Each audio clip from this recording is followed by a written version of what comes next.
Boa noite, gente. Salve, galera do movimento. Boa noite. Tem alguém aí? Boa noite, gente. 7 da noite, como eu disse pra vocês, tô aqui. Oi, Carlos. Oi, Wellington. Boa noite, gente. Um prazer estar aqui com vocês. Oi, Eliana, tudo bem? Primeira vez aqui numa live do Treino Gaia. É um prazer estar aqui com vocês, principalmente porque eu tenho um convidado muito especial, uma pessoa que eu adoro, muito querida, Nuno Cobra Júnior, uma grande referência para mim do movimento aqui no Brasil. Obrigada por ter aceitado o convite. Já faz muito tempo que eu convidei. Tô aqui fazendo um teste. Vocês estão me ouvindo bem? Estão me ouvindo bem? Não tá? Tudo bem? Facebook não tá entrando.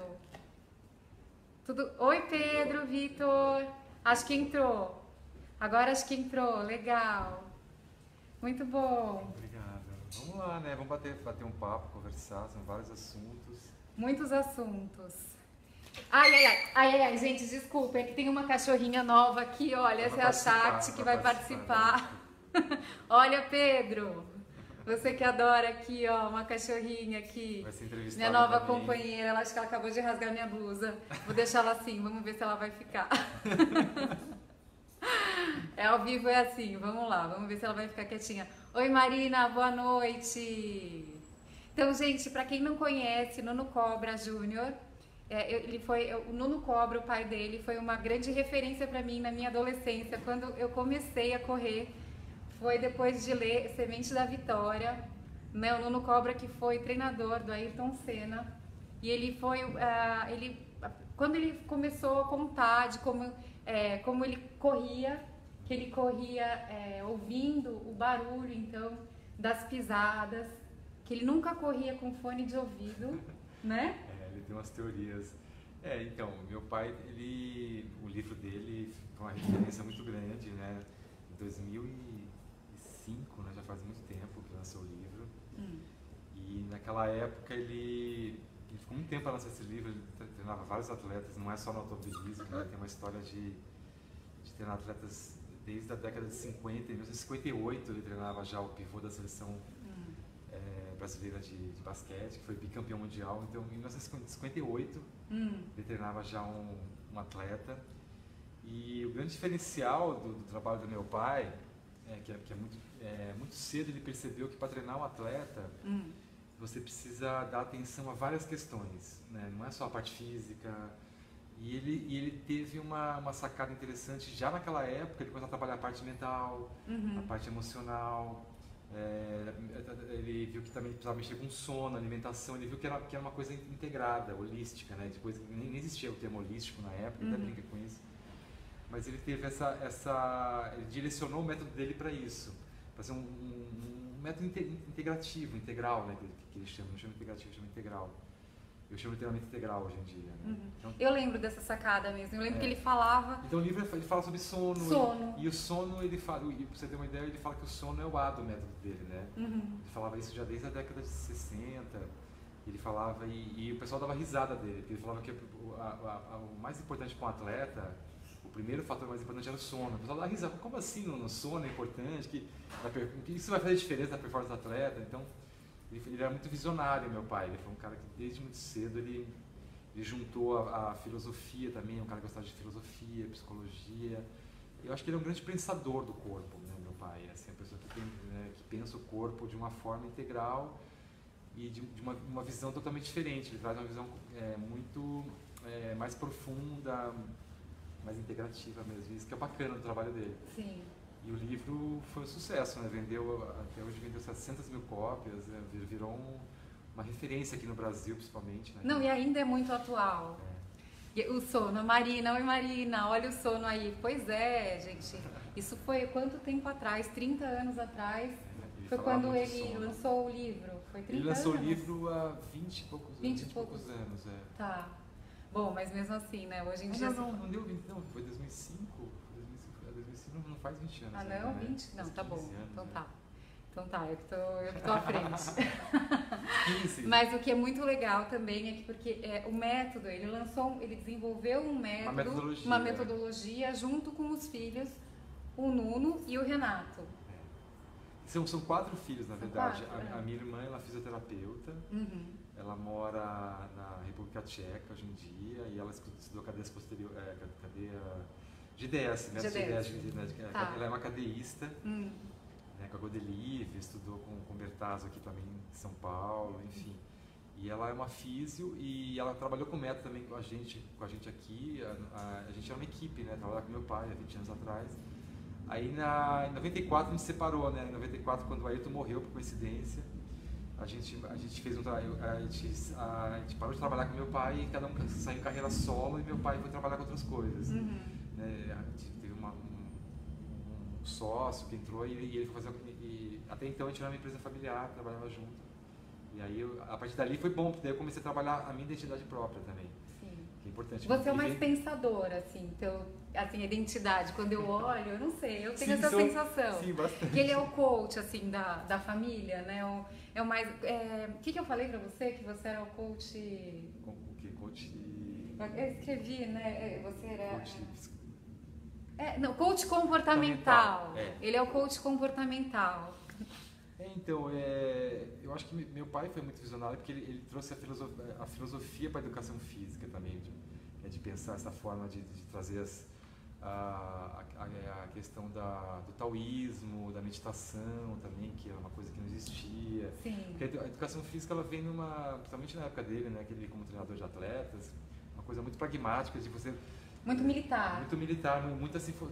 militar também, já não era tanto militar na época dele, mas vem, né, da escola militar de treinamento. Até porque o treinamento, todo ele vem da escola militar, né? A história o treinamento em si é militar, né? É um treinamento militar. Eu fui estudar isso depois para fazer meu livro e aí o treinamento físico ele começa há 5.000 anos, né? Com a primeira registro de um treinamento físico sendo feito no mundo é há 5.000 anos, 3.000 anos antes de Cristo, com um imperador chinês chamado Huang Ti. Que ele percebe que para treinar seu exército, se ele treinasse seu exército, ele ganhava o poder de ter vantagem na batalha, né? Tá. Se ele treinasse os soldados, ficasse mais fortes. Então, o treinamento físico começa com uma história militar, começa com um general, né? Que era também imperador general chinês, e a partir dali toda a história do treinamento ela vem sempre de uma forma militar, até a escola de educação física é fundada por militares, né? E a ginástica?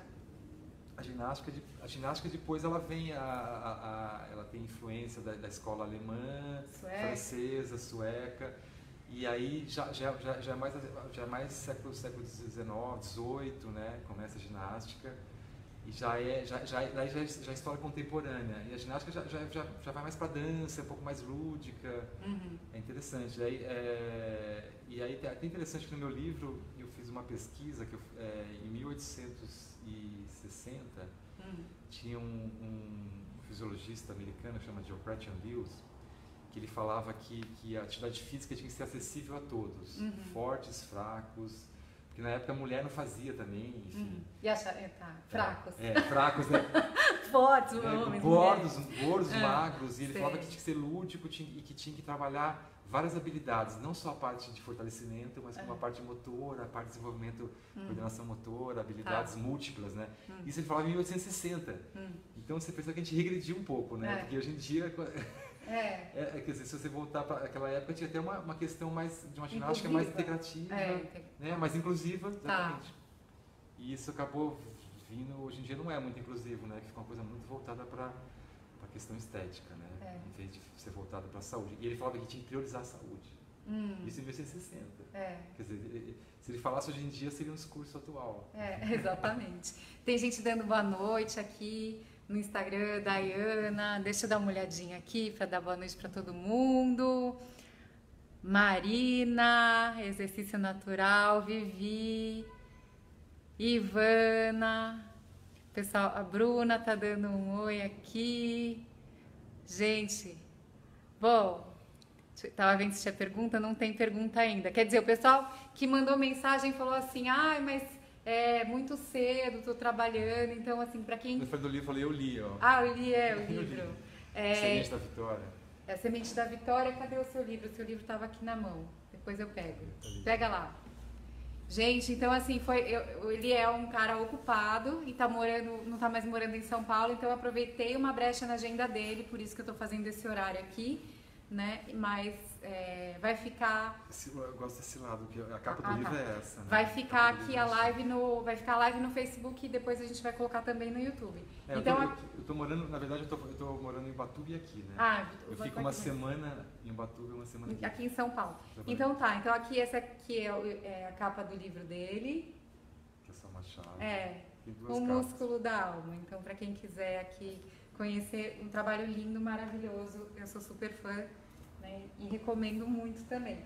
Então a gente, ele para quem também não sabe, então quiser conhecer um pouco mais do trabalho dele, no Instagram dele ele treina atletas de surf, pratica o surf também. Ele vai contar um pouquinho também do tipo de treinamento. Trabalho com atletas? Então, a gente começou com a história do meu pai começa quando treina atletas, né? Como eu te falei, em 1958 ele treinava atletas, e depois ele foi para o atletismo, meu pai, na verdade, ele tem uma história que ele foi decatleta, fazia decathlon, né, as 10 provas do atletismo, e ele foi ginasta. Então, meu pai tem uma relação com o corpo muito intensa, assim, né? Que foi um cara que foi ginasta, fazia ginástica olímpica, e foi decatleta.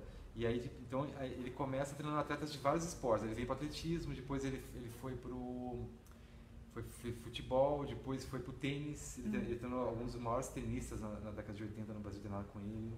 Cássio Mota. Automobilismo nunca foi? Aí automobilismo ele chegou também na década de 80, com o Ayrton Senna. Né? E aí ele treinou o Mika Hakkinen, treinou o Jules Ferrand, Christian Fittipaldi. Aí treinou vários atletas que foram campeões em várias modalidades. E você também treinou? Eu também treinei vários. Então, a gente na verdade, a gente treinou atletas campeões em mais de 10 esportes. São quase 14 modalidades diferentes. Então, a gente passou por golfe. O maior golfista brasileiro treinou com meu pai. Tem basquete, tem tênis, tem judô, medalha olímpica de judô. Né, o Aurélio Miguel, teve enfim, são vários, não é só o Ayrton Senna, né, porque o pessoal lembra do Ayrton Senna, mas a gente trabalhou com mais de 10 esportes durante esses últimos 30 anos, e eu acompanhei isso, né. Sim. Desde pequenininho? Desde pequenininho, né, tá contando pra você que... Desde os 5 anos? Desde os 5 anos eu estava numa pista de atletismo já, acompanhando meu pai. Então é uma coisa meio que eu aprendi por osmose, assim, desde cedo, né? E eu sempre pratiquei, eu quase fui tenista profissional também. Legal. Então tem uma história muito ligada ao esporte, à atividade física. E conta pra gente aí o segredo, então, que tem 2 amigos meus, surfistas profissionais, o Wellington e o Biludo, que estão assistindo, eles querem saber o que você faz no treino do Ítalo. Bom, o Ítalo... Porque a gente vai copiar, né, Bila? Vamos copiar. Bom, o Ítalo Ferreira, eu comecei a trabalhar com ele 2 anos atrás, exatamente 2 anos atrás. E ele teve uma questão que ele estreou muito forte, ele é um cara que tem um talento incrível, ele estreou, foi a melhor estreia na história ele ficou em 6º no primeiro ano dele no circuito mundial, né, de um iniciante, foi a melhor início na história do circuito mundial. E aí ele sentiu muita pressão no ano seguinte, caiu um pouco o rendimento, e ele perdeu um pouco o caminho da vitória, né? Ele foi perdendo um pouco a confiança, e aí ele me procurou principalmente com ele eu faço a parte de treinamento mental mesmo, de mental coach. Que legal! Que é uma parte que eu aprendi com meu pai, e eu fui atrás também de aperfeiçoar isso. Não sou um psicólogo, e eu até acho que isso é um diferencial, porque hoje em dia todo mundo que trabalha com mental coach é ligado à psicologia, quase todo mundo. E eu venho de uma escola que meu pai ele mistura muito a filosofia oriental, para você pensar a sabedoria, né, essa inteligência do taoísmo. Então eu trago isso, eu uso muito isso, uso psicologia de esportes também, mas eu uso... Então, mas a história também... Desculpa interromper, você vai falar, mas só para eu tentar entender o que você está falando.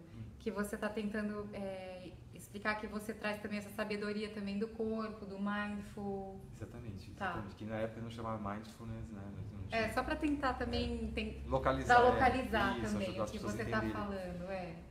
Então, na verdade, com o atleta, o que eu faço? Eu sou um coach comportamental, então eu ajudo a pessoa a equilibrar todas as questões ligadas a sono, alimentação, então é um pacote completo, né? Tá. Como eu falei no começo, a gente quando trabalha com atleta, eu não faço a parte física do Ítalo, mas eu ajudo ele a mudar comportamento, mudar hábitos, a repensar a relação dele, trabalhar controle emocional, autocontrole, e por isso que eu uso muito a cultura oriental para trabalhar autocontrole, através de meditação, através da filosofia oriental, que é o taoísmo, que a minha grande fonte é o taoísmo mesmo.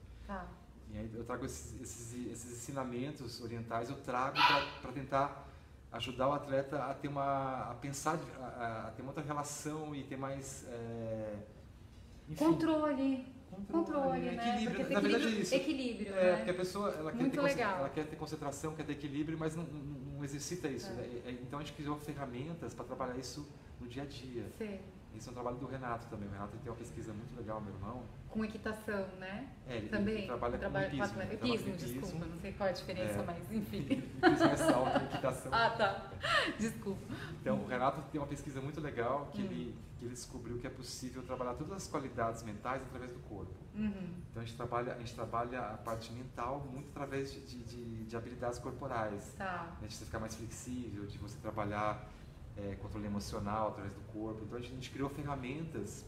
Esse é um trabalho bem diferente, isso, que a gente cria desafios corporais que trabalham, aumenta a concentração, aumenta o foco. Então é preciso trabalhar isso através do corpo. Então é um trabalho bem diferente. Assim. Que legal. Eu faço um trabalho assim também. Você faz também? Mas é um trabalho que eu chamo de naturalmente. Que é um trabalho de equilíbrio do sistema nervoso. Então, que está dentro do treino Gaia, dentro da metodologia. Também é uma metodologia através... simpático, parasimpático. Através também de sistema do cérebro, né? Porque a mente não é a mente só cérebro, exatamente. Né? A mente está no corpo inteiro. Eu acho que meu pai fala muito sobre isso, né? Que o ser humano ele separa corpo, mente e é tudo uma coisa só. Como se a mente estivesse só aqui, né? É indissociável. A mente antes de tudo é corpo, né? A mente é onde ela mora, ela está no seu corpo, né? Então, então ele fala que é uma via de duas mãos, né? A mente influencia o corpo influencia a mente. Né?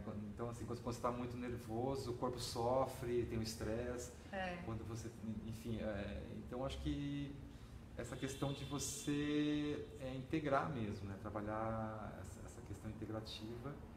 E o que acontece? O corpo é um caminho genial para trabalhar a própria neuroplasticidade, a gente sabe disso, né? O movimento, você pode ficar mais inteligente através do movimento, né? A gente sabe hoje em dia isso. Com certeza.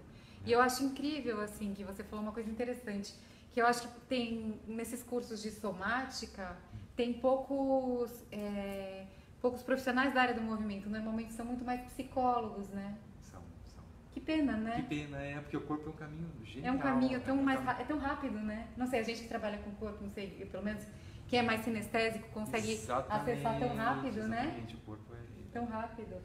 Mas vamos continuar a própria inteligência humana, né? Por que pra você ter uma ideia, né? O movimento, as mãos e os olhos, por exemplo, você faz malabarismo, é uma das coisas que mais aumenta, você tem que criar novas conexões interneurais. Todo movimento novo, você aumenta a plasticidade cerebral. Né? Então, movimento, por quê? Porque a inteligência do homem, ela começa pelo próprio movimento. Né? Quando ele tem que fazer movimentos finos, ele começa a ficar mais inteligente, começa a aumentar o tamanho do cérebro.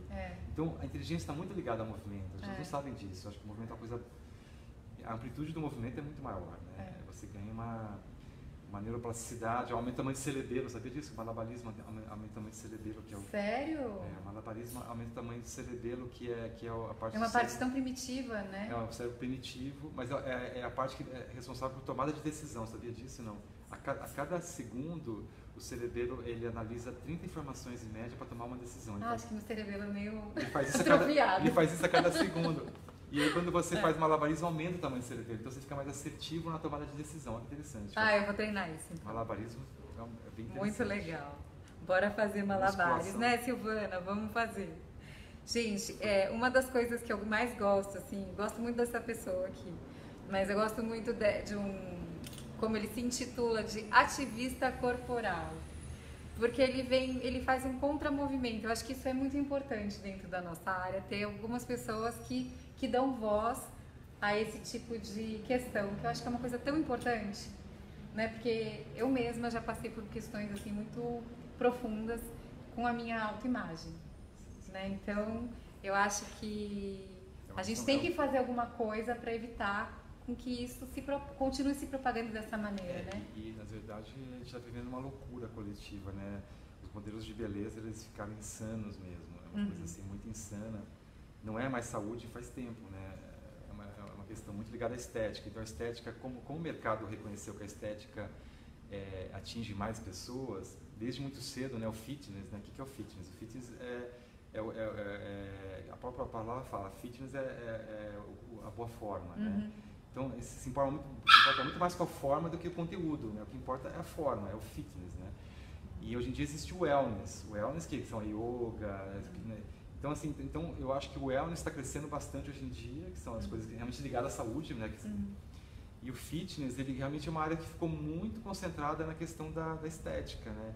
Tanto que hoje em dia as academias low cost ou não, ou as modas de treinamento, eu acho que virou uma questão de vender muito essa coisa, fique magro e forte no menor tempo possível. Ficou uma coisa muito focada no resultado. Né? Vende resultado. Vende resultado e resultados estéticos. Né? E aí eu acho que quando acontece isso, a gente começa a ter uma questão complicada, porque saúde e estética são dois extremos. Né? Quando você vai muito para a estética, você acaba causando efeitos colaterais, que é isso que eu pesquisei no meu livro. Né? Fui pesquisar exatamente isso. Fiquei 12 anos fazendo essa pesquisa do livro, demorei desde 2004, nasci em 2016, e aí no livro eu fui conversar com vários, eu me propus no livro, porque eu tinha um grande enigma, por que é assim? Por que a gente chegou até aqui? Porque esse mercado, hoje em dia, a gente percebe que muitas vezes ele estimula essa busca do corpo perfeito, isso cria uma angústia, né, nas pessoas, até em relação à imagem corporal, a gente tem problemas de transtornos alimentares, se cria vários efeitos colaterais por essa questão do mercado estar muito voltado para a estética, e isso foi piorando, né, porque quando eu já frequentei academia na década de 80, eu fazia musculação também, em 86 eu fiz musculação pesada até. Fortão, assim? Fazia supino com 100 quilos, não era super, mas era forte, realmente, porque eu também tive essa febre também, então eu sei o que é isso. Também é sedutor, né, porque também sei lá, eu era meio tímido com as mulheres, falei, cara, vou fazer musculação, ficar muito forte, vou abafar, né? Vou fazer um sucesso. E aí me machuquei, tive tendinite nos dois cotovelos, porque a musculação é uma questão bem complexa, porque são grandes cargas agindo de forma muito concentrada, é musculação localizada, né? Então você pega um peso enorme e põe só naquela articulação, não tem mais nenhum apoio, né, do movimento. Porque ainda mais com máquina, você pega sei lá, faz um supino pesado, você isola, só pega o supino, não pega mais nada, né? Você senta numa cadeira, e acho que isso que é complicado. Então é bom porque é localizada, tem mais hipertrofia. Né, pode ter, eu não sou contra a musculação, né? Todo meu discurso é um discurso de moderação, né? Eu queria afirmar isso. Eu não sou contra a academia, eu sou contra a maneira que se usa a academia. Né? Que não é para todo mundo. Eu não sou contra o bodybuilding, por exemplo. Eu tenho amigos que são apaixonados por isso, mas isso tem um custo muito grande, as pessoas precisam saber disso, precisa vir a público. Sim, que esporte não é saúde, né? Eu acho que isso é uma coisa que está muito distante, né? As pessoas confundem são muito. Extremos, né? Eu acho que existe uma confusão muito grande. As pessoas, hoje em dia, é glamuroso fazer maratona, e aí você acha que é bacana, você ficar super forte, e você esquece, né? Eu que estou com 53 agora, meus amigos que fizeram coisas radicais, eles estão bem quebrados, assim, né? bem assim no estaleiro, né? Com questões complexas, às vezes de quadril. Então o que acontece? É aquela pessoa que correu uma maratona, vou dar um exemplo para você, um amigo meu correu uma maratona até os 50 anos, agora não consegue dar uma volta no quarteirão, né? Porque o quadril já não funciona, e isso não tem, as pessoas esquecem que a cartilagem, eu acho que a cartilagem é o grande exemplo disso, né? A cartilagem, se você não estimula a cartilagem, ela pode se destruir, né? Porque ela precisa de estímulo para se alimentar, para sobreviver, certo? Se você é uma pessoa sedentária, você pode chegar aos 50, 60 e ficar sem cartilagem, ela pode se destruir. E se você usa demais também, se você vai fazer uma maratona, você está usando muito. né? Porque a corrida é uma atividade de alta intensidade. Sim, né? mas eu acho que assim, a questão também que é que é tão complexa é porque as pessoas sentam por horas durante o dia. E aí elas, sei lá, depois elas saem do trabalho depois de 9, 10 horas sentada e vão correr. Uma distância grande. Ou fazer um exercício de alta intensidade. Não, é uma pessoa que é considerada sedentária. Né? Ela ficou durante muito 7, tempo 8 horas sentada, então com pouco movimento. Essa é uma pessoa que ainda é considerada sedentária, entende? Sim. Então, assim, ela podia ter incluído mais movimento no dia a dia e treinar menos. Eu acho que isso é a grande sacada que está mudando hoje em dia, de ficar mais ativo, né? Eu, por exemplo, eu caminho bastante, às vezes não pego ônibus, não pego metrô, eu falo, eu vou a pé, entendeu? Vou ter uma reunião, vou a pé, vou pegar uma bicicleta. Isso. Eu acho que isso é uma grande sacada, você durante o dia ficar mais ativo. Isso a gente sabe hoje em dia que tem pessoas que fazem sabe que para a questão da saúde mesmo, você pode até fazer atividades, ir para academia e mesmo assim ter problemas de saúde. Exatamente. Tem várias pesquisas mostrando isso hoje em dia. A gente tem que comportamento sedentário, na luz, isso mesmo. A gente tem que brincar mais, assim, acordar, faz um alongamento, depois brinca com malabares. Gente, essa cachorrinha mudou minha vida, já faz uma... É verdade, faz uma semana que ela chegou. Então. Mas, gente, todo dia eu já acordo, já sento no chão de manhã, já faço... Tem que levar pra passear. Não, ela não passeia, ela só fica em casa, daí a gente fica correndo aqui, mas já mudou, já inclui mais movimento na minha vida. Então acho que tem todo... Voltando no assunto aí, você falou de saúde.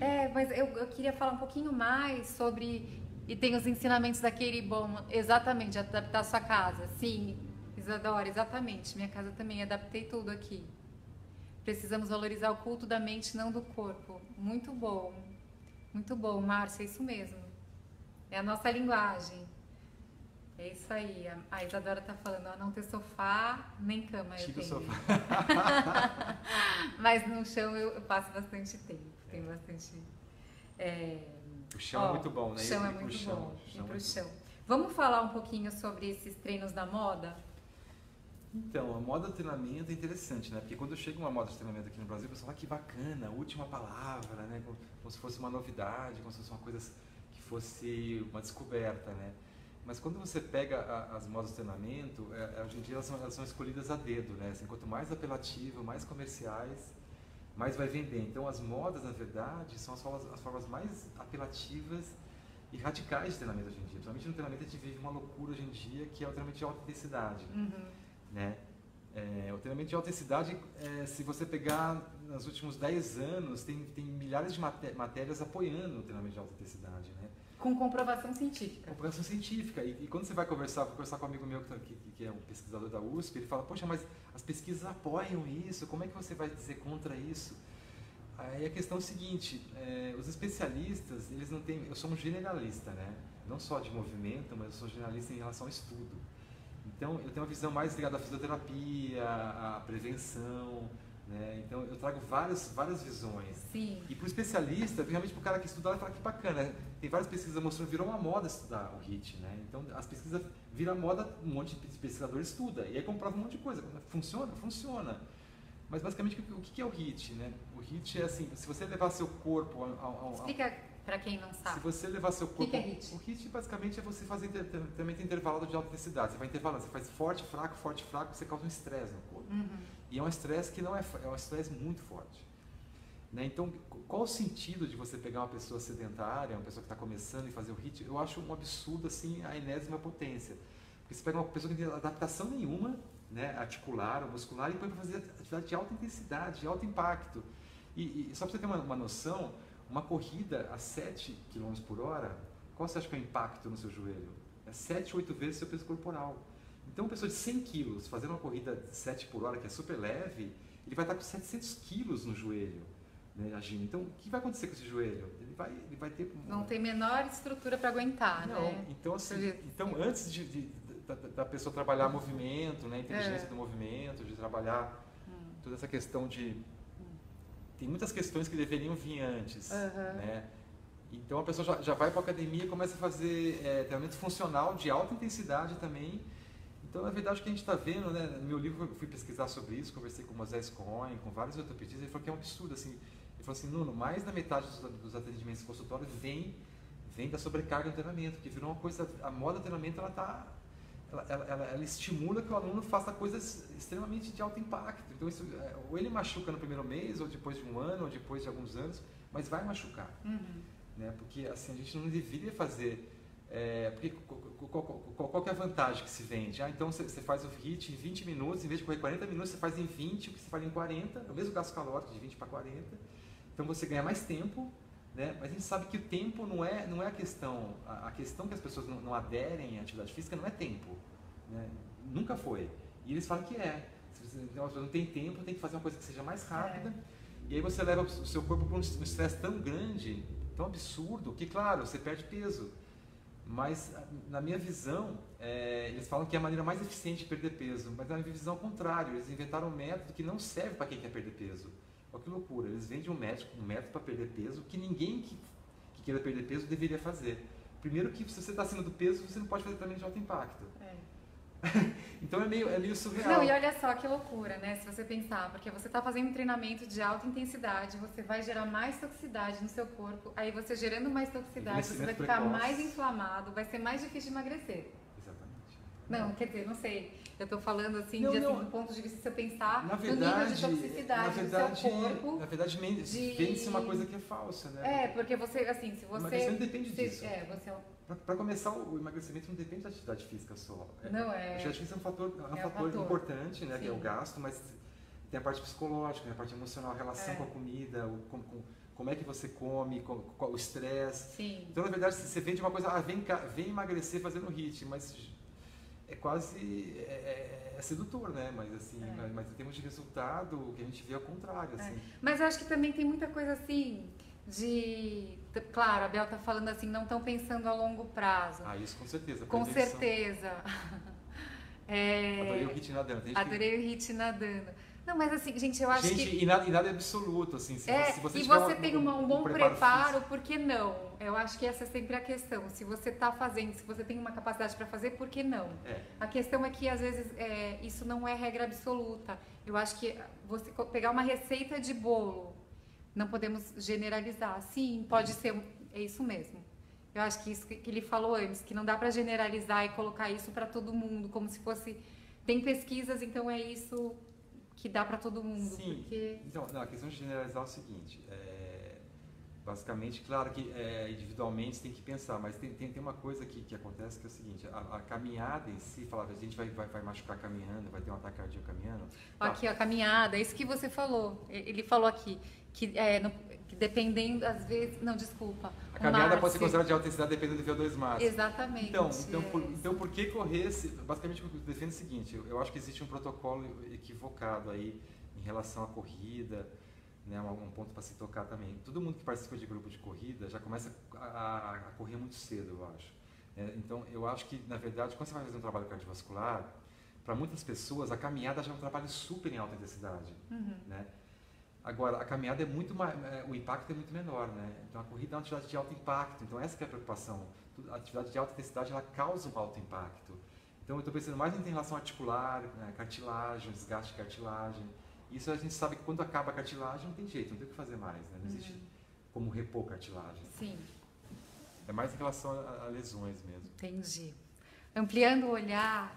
Essa é a grande crise que vivemos em todos os aspectos. A Lu tá falando, Lu, um beijo. Encurtar caminhos também. Treinamentos milagrosos, resultados sem trabalho, sem presença. Exatamente, é isso mesmo, Lu. Bom, esse tema é muito legal, né? Assim, basicamente, todo organismo, a gente funciona a médio e longo prazo, né? Você não joga uma semente no chão e nasce uma árvore adulta em 1 mês ou 2 meses. E a gente, como organismo, o que acontece é que o mercado ele viu que existe um apelo muito grande em você vender coisas de curto prazo.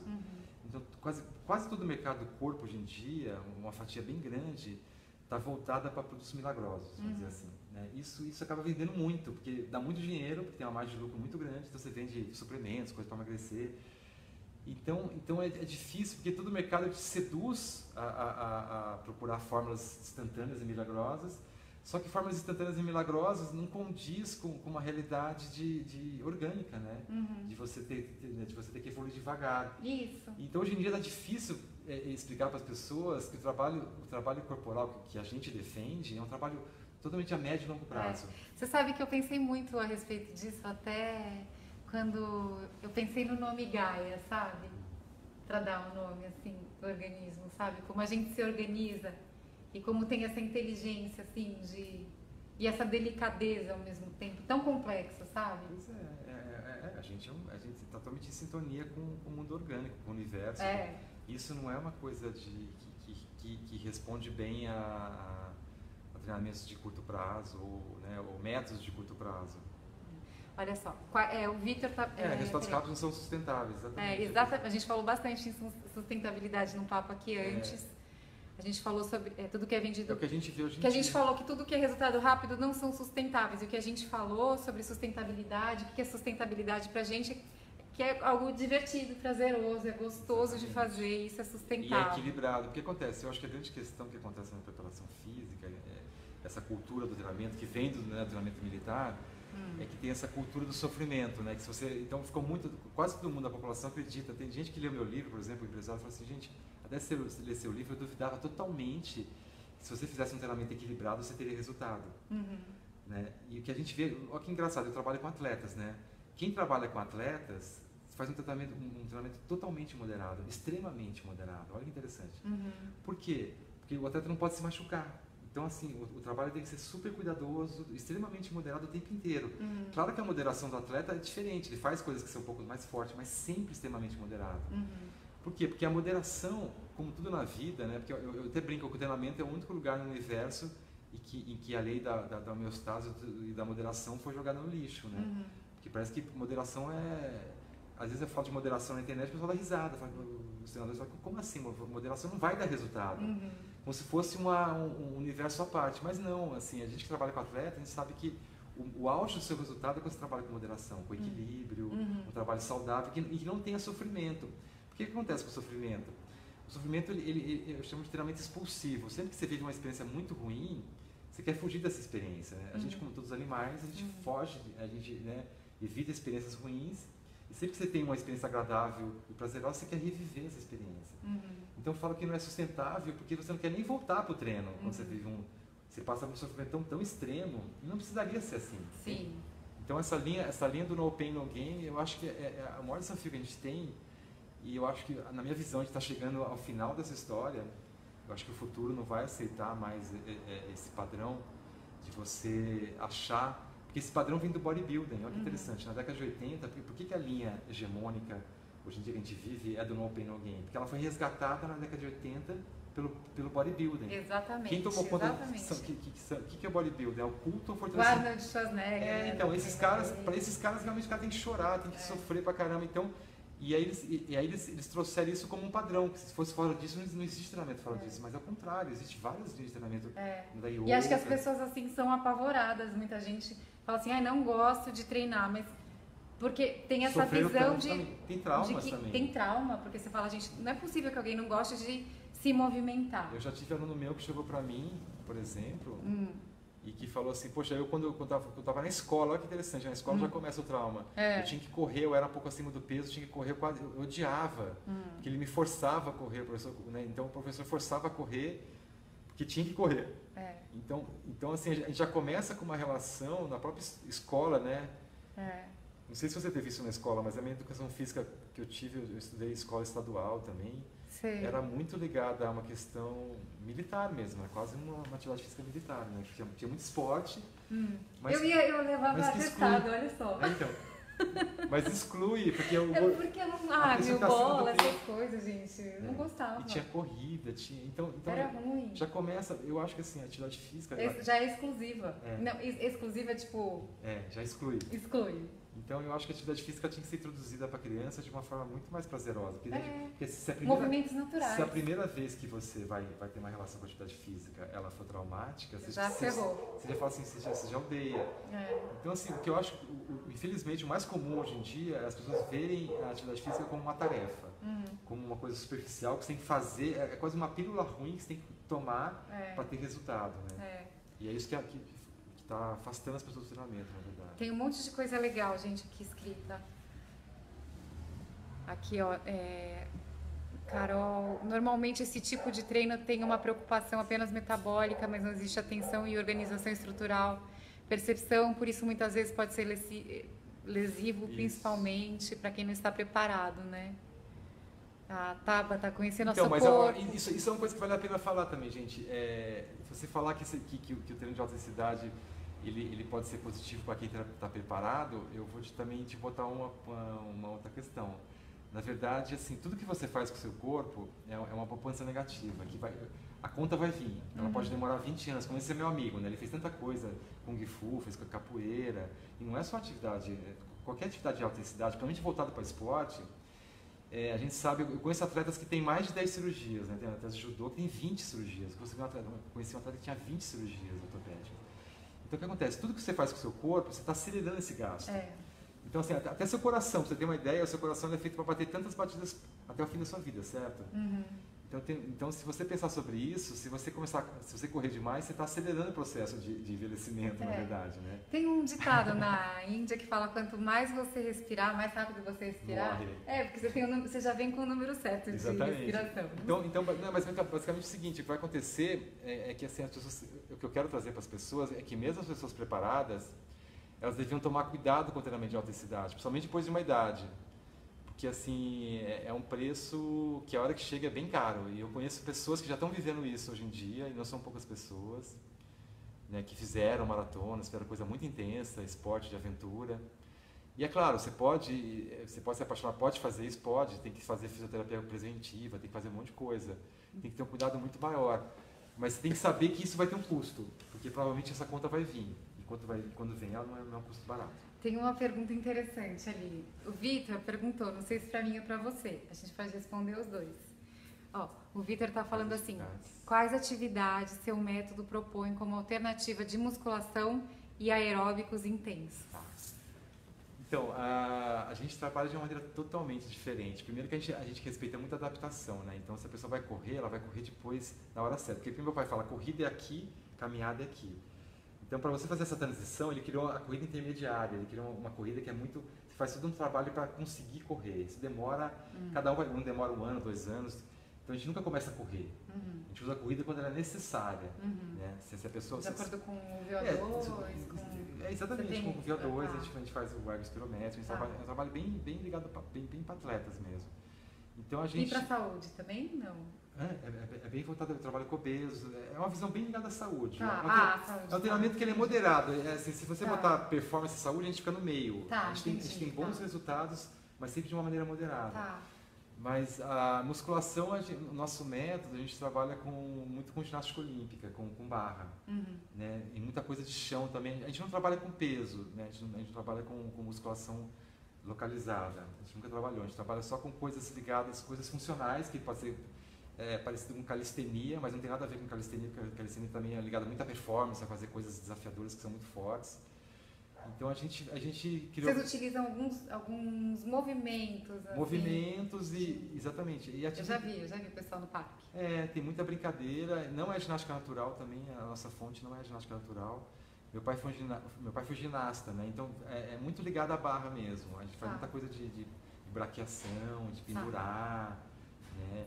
E muita coisa... Daquela oitava, né? E muita coisa funcional. O que chama ginástica funcional, gente, é uma volta de coisas que a gente trabalha há muito tempo. Então, a gente trabalha funcional, a gente trabalha com salto, pliometria.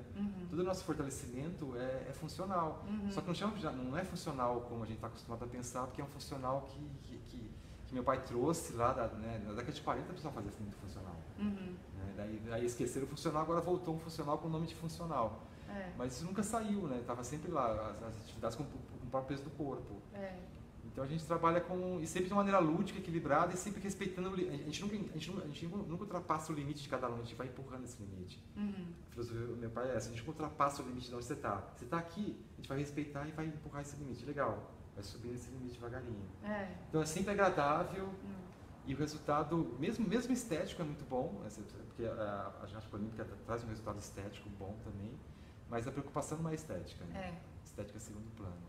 Então, e aqui, quais atividades o seu método propõe como alternativa, né? Então, assim... A gente, em relação ao aeróbico intenso, a gente tem experiência de alunos que perderam 50, 60 quilos caminhando.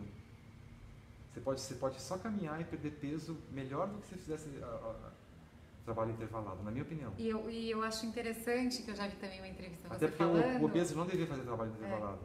Que a atividade leve a moderada, que eu adorei uma entrevista que eu vi sua na TV quando você lançou o livro, que eu vi você falando que tinha que fazer atividade leve a moderada. Porque às vezes eu falo assim, você tem que fazer atividade leve a moderada, e eu vejo que as pessoas se espantam. Ai, mas como assim leve? Como assim leve, sabe? Vai dar resultado isso? Como assim atividade leve? As pessoas se incomodam um pouco com esse tipo, mas perda de tempo, sabe? Não, na verdade não. O resultado, na minha opinião, o resultado é muito melhor, porque se você respeita a moderação, você constrói um caminho que você tem mais regularidade, você tem mais, né? Você vê mais sentido na atividade física, você gosta daquilo que você faz. Eu acho que é isso que faz diferença no final. É uma pessoa que está ali realmente fazendo algo que vai motivar ela a voltar no dia seguinte. Eu acho que isso é a grande sacada. E não precisa fazer muita coisa. Na verdade, a questão de perder peso está muito mais ligada à mudança de hábito. Né? Eu sou um terapeuta comportamental, tem muito mais a ver com alimentação, aprender a comer devagar. A questão não é... Não adianta o que você vai fazer de atividade física. Você pode fazer a atividade física mais intensa que você fizer, você não vai perder peso, porque você não mudou o resto. Sim. Então, é um pacote, né? Perder peso não depende tanto de atividade física como algumas pessoas falam. Exatamente. Então eu vou responder para ele também, né? Porque eu não sei se foi... Deixa eu ver se ele perguntou para mim, mas eu vou... Vitor, cadê? Bom, tá, acho que ele perguntou também.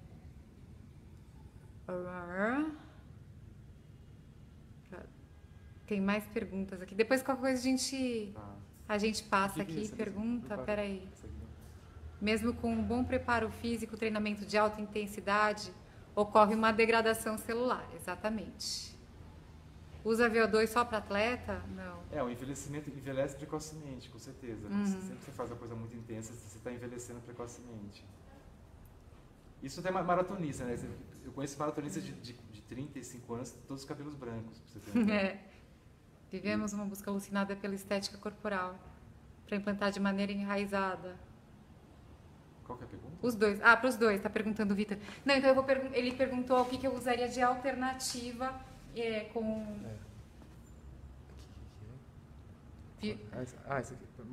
para implantar uma maneira enraizada. A minha maneira enraizada é buscar sempre uma maneira que a pessoa goste de estar fazendo aquilo que ela está fazendo. Sim. Eu sempre tenho... Qual que é a sua? Não, a gente criou uma metodologia que a gente desconstrói a maneira da pessoa...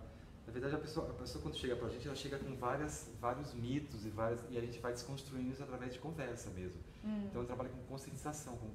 Nosso trabalho é um trabalho que ele busca trazer autonomia para o aluno. Tá. Então, é como se fosse um curso em qualidade de vida. Então, tudo que eu sei sobre, eu explico por quê. Entendi. Tudo que ele vai fazer, eu falo por que tem que fazer aquilo, o que acontece com o coração. Então, é como se fosse o que eu trago é consciência, na verdade. Tá, consciência. É um trabalho de conscientização muito forte. Tanto que nossas aulas são muito teóricas. Tá. Às vezes eu encontro com o aluno e fico uma hora conversando. Tá.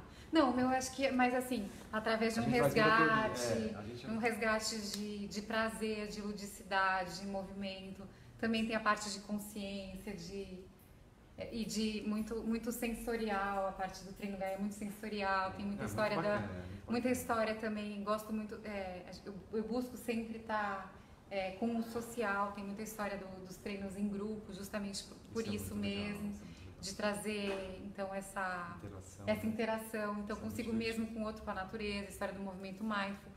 E para responder então a pergunta anterior, né, de alternativa da musculação, eu já fiz muito esporte, já fiz musculação, já fiz de tudo, gosto de tudo também, mas o método do Gaia, eu me baseio nas habilidades naturais do ser humano, de acordo com o Reber, que é do método natural, que foi assim que surgiu o treino Gaia. Então eu trabalho, além dos equilíbrios, as quadrupedias, então a gente faz os trabalhos de força com as quadrupedias, com a escalada, com os saltos, com a marcha, né, com a própria caminhada, com os trabalhos de corrida, é muito repertório. Com o lançar e receber, com levantar e carregar coisas pesadas e coisas leves. Isso já é incrível, é muito... Só isso, né? Isso é muito generalista. As habilidades de combate, porque eu também sou uma generalista, né? Você trabalha todos os ângulos de movimento, tem rotação, tudo. Então a gente isso é um trabalho muito forte, na verdade. É um mito achar que isso... Sim, exatamente. Então, assim... Você pega um cara que faz bodybuilder, põe numa aula dessa, o cara sai destruído. Então, e tem muita variabilidade de estímulo. Né? O cara tá acostumado a mexer tanto. Mexer tanto, exatamente. Ainda mais musculatura profunda, né? Porque Sim. Musculação trabalha musculatura superficial. Não, depende. Você pode trabalhar musculatura profunda também, mas a gente trabalha... A gente trabalha musculação é difícil trabalhar musculatura profunda, entende? Sim. A gente trabalha... Então, assim, é um trabalho bem integrativo, né? Mas que o foco...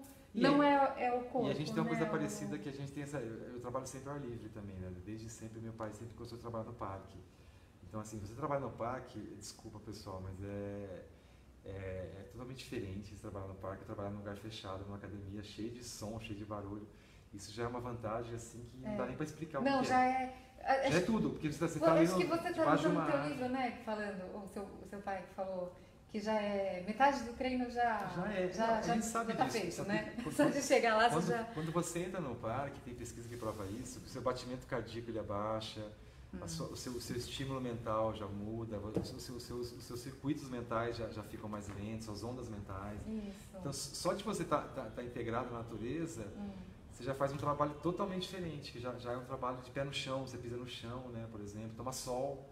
Sim, então, assim, a vitamina D já ajuda, já né? é outro sentido, sintetizar, né? Então, e tudo isso. Já é um trabalho fora da caixa já de cara, né? Então, essa coisa de vir para a natureza é perfeito. Eu acho que é a grande sacada de cada vez mais estar fazendo coisas na natureza. Isso. A gente tem que voltar para a natureza, porque é a natureza que salva a nossa sanidade mental hoje em dia. Com certeza. As pessoas estão enlouquecendo. Sim, né? A gente somos bichinhos, né? Somos animais com cérebros grandes.